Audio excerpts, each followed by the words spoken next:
one of the best ways is obviously is have student referral. And that means having such a great program that your students actually say, I need to invite my friend Jimmy to class because I'm having such a blast with it that I need to share that. However, if you don't teach great classes, they're not going to invite their friends. It's simple as that. So that's one of the best ways to do that. Of course, you can go everything from people do birthday parties and everything else. Family members join. And, of course, there's a lot of different ways. And about it is the market's always changing. So, I try to stay up with the different programs and things like that. And my focus is on being the best martial arts / Commando Krav Maga instructor and mentor I possibly can be. That being said, if I'm spending all my time in learning how Google AdWords work and everything else, I need to be knowledgeable on it, but I'm not the expert at those. So what I'd recommend is if you're going to be going to those paths, don't spend all your time trying to design your own website and everything like that, because the time you're spending doing that is the time you're not mentoring your students, you're not preparing your students for classes and everything else. So you need to outsource to experts in the field that are successful. And, of course, you got to hold them accountable. And as far as that goes, if you're not getting the results that you're going to achieve, let them know. I'm not getting the results that I want to achieve, and that's basically why I'm talking to you today. For example, is the fact that I'm working with Red Marketing to try to get some more in students and basically to share what I'm trying to do out there, to get the word out there to other people so that I have a chance to change their lives.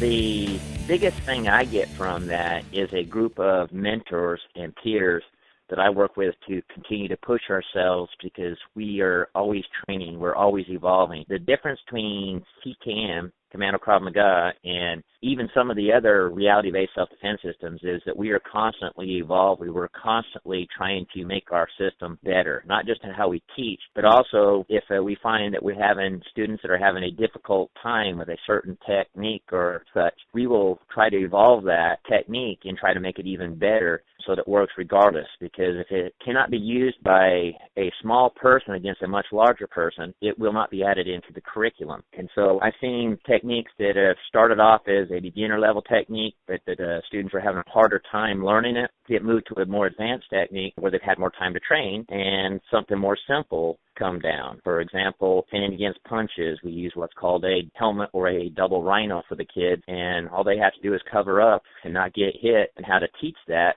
But I can teach a 3-year-old in 2 minutes how to defend against a punch and be very, very, very effective with it. Now, when I'm teaching traditional martial arts, it's going to take me 6 to 8 months to teach that kid how to properly block and get the timing so that he doesn't miss the block and get hit. Usually, after one class, they can be pretty good at it as far as covering up and not taking the punch to the face. And that would be an example of that. But getting back to the question, is the mentoring that I have. I know people from all over the world that train in real-world environments. They're special forces operators, they're police officers, SWAT team members, MMA fighters, and things like that are teaching. And we get together and we work together as a team to improve each other in that mentoring ability to go and train at a high level. So that's what I really get out of boot camp. And, of course, getting the instruction from some of the best instructors like Moni Azik, the founder of Commando Krav Maga, one-on-one instruction where he's actually teaching us all the technical details and how to teach and the different ways to teach and how to impart that knowledge to your students. And, of course,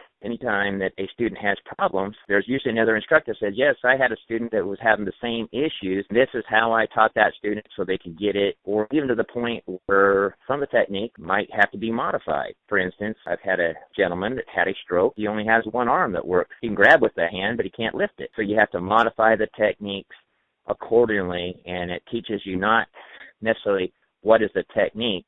The Commando Krav Maga is based upon concepts, so it's not necessarily you have to use this exact technique in order to defend against this. It's actually taught about, okay, did it accomplish the task? All right, if someone's got a gun on you, did you get out of the line of fire? Did you maintain control of the gun? Was you able to disarm? Will it work against a bigger, stronger attacker? So it gives you all those situations. And so it's not so much about this technique, that technique. It's more about, okay, here's a group of tools. Now, you need to learn how to use the tools and apply them in different situations. And that's what I really love about CKM and the mindset. And you've got people that are experts in all kinds of different martial arts and CKM that bring their own little tweaks to it. And then what we do is we get together and we decide what works best for everybody, and then it gets standardized for the students. There's always an open door policy with our Commando Krav Maga. Everyone's instructors. Everyone's also students.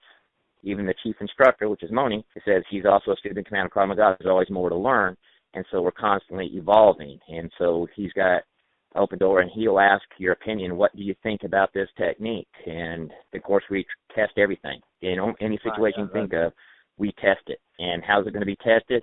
With like a small lady and a big, strong guy going full force and see if it works. Of course, without injuring anybody.